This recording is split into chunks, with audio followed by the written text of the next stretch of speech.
ইরানের পরিবর্তে এবারের বিশ্বকাপে ইতালিকে খেলার সুযোগ দেওয়ার এক নাটকীয় প্রস্তাব দিয়েছে যুক্তরাষ্ট্র। যদিও ইতালির অর্থমন্ত্রী থেকে শুরু করে ক্রীড়ামন্ত্রী সবাই এই প্রস্তাবকে ধুয়ে দিয়েছেন। তারা স্পষ্ট বলেছেন, অন্যের কপাল পুড়িয়ে বিশ্বকাপে যাওয়া তাদের জন্য লজ্জাজনক এবং অপমানজনক। ফুটবল ইতিহাসের অন্যতম প্রভাবশালী দেশটির এমন কঠোর অবস্থান বিশ্বজুড়ে জন্ম দিয়েছে নতুন বিতর্কের। বিস্তারিত জানাচ্ছেন বদিউজ্জামান মিলন। বিশ্বকাপের মঞ্চে কি বড় কোনো রদবদল হতে যাচ্ছে? ইরান কি বাদ পড়ছে? আর তাদের জায়গায় কি 4 বারের বিশ্ব চ্যাম্পিয়ন ইতালি সুযোগ পাচ্ছে? ফুটবল পাড়ায় এই গুঞ্জন এখন তুঙ্গে। মার্কিন প্রেসিডেন্ট ডোনাল্ড ট্রাম্পের বিশেষ দূত পাওলো জাম্পোল্লি সম্প্রতি ফিফার কাছে প্রস্তাব করেছিলেন, বর্তমান রাজনৈতিক পরিস্থিতির কারণে ইরানকে বাদ দিয়ে 4 বারের চ্যাম্পিয়ন ইতালিকে সুযোগ দেওয়া হোক। কিন্তু ইতালি সরকার পরিষ্কার জানিয়ে দিয়েছে যে তারা পেছনের দরজা দিয়ে বিশ্বকাপে যেতে আগ্রহী নয়। ইরানের অভ্যন্তরীণ মানবাধিকার পরিস্থিতি এবং ফিফার কিছু নিয়মের বেড়াজালে ইরানকে বিশ্বকাপ থেকে নিষিদ্ধ করার দাবি ওঠে। আর নিয়ম অনুযায়ী কোনো দেশ বাদ পড়লে ফিফা র্যাঙ্কিংয়ে সবার উপরে থাকা দেশ হিসেবে ইতালির নাম সামনে চলে আসে। কিন্তু এই সুযোগ বা ওয়াইল্ড কার্ড এন্ট্রি নিয়ে মোটেও খুশি নন খোদ ইতালির রাজনৈতিক নেতৃত্ব। নোভা এলইডি টিভি, ঝকঝকে ছবি, নিখুঁত শব্দ, 5 বছরের ওয়ারেন্টি। নোভা মানি সঠিক মান, নিশ্চিত সেবা। ইতালির ক্রীড়ামন্ত্রী এবং শীর্ষ রাজনৈতিক নেতারা সাফ জানিয়ে দিয়েছেন তারা এভাবে পেছনের দরজা দিয়ে বিশ্বকাপে যেতে চান না।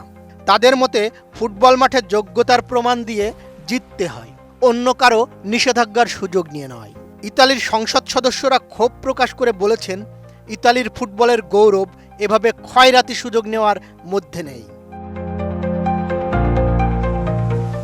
ইতালির অর্থমন্ত্রী জিয়ানকার্লো জিওরগেত্তি এই প্রস্তাবকে সরাসরি লজ্জাজনক বলে বর্ণনা করেছে। তিনি লা রিপাবলিকাকে দেওয়া এক সাক্ষাৎকারে বলেন, এই ধরনের প্রস্তাব ইতালির জন্য বিব্রতকর এবং এটি কোনোভাবেই গ্রহণযোগ্য নয়।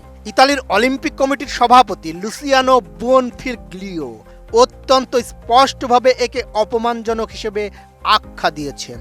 তার মতে বিশ্বকাপে যাওয়াটা অর্জন করে নিতে হয়, দয়া করে নয়। তিনি আরও যোগ করেন যে এভাবে সুযোগ দেওয়া হলে তিনি ব্যক্তিগতভাবে অপমানিত বোধ করবেন।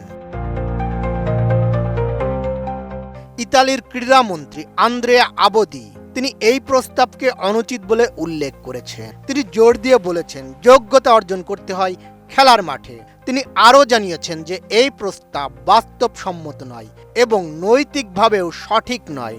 রোমে অবস্থিত ইরান দূতাবাসও এই প্রস্তাবের তীব্র নিন্দা জানিয়ে বলেছে, ফুটবল রাজনীতি নয় বরং মানুষের সম্পদ। তারা একে মার্কিন যুক্তরাষ্ট্রের নৈতিক দেউলিয়াত্ব বলে অভিহিত করেছে। ফিফা শেষ পর্যন্ত কী সিদ্ধান্ত নেয় তা এখনও নিশ্চিত নয়। তবে আজ্জুরি ভক্তরা এবং ইতালির সরকার একমত, গৌরব ছাড়া কোনো বিশ্বকাপে অংশ নেওয়া ইতালির ঐতিহ্যের সঙ্গে যায় না। মাঠের লড়াইয়ে হেরে যে আক্ষেপ তৈরি হয়েছে তা কি টেবিলের সিদ্ধান্তে মিটবে, নাকি ইরানি থাকছে তাদের জায়গায়? বদিউজ্জামান মিলন, এটিএন নিউজ।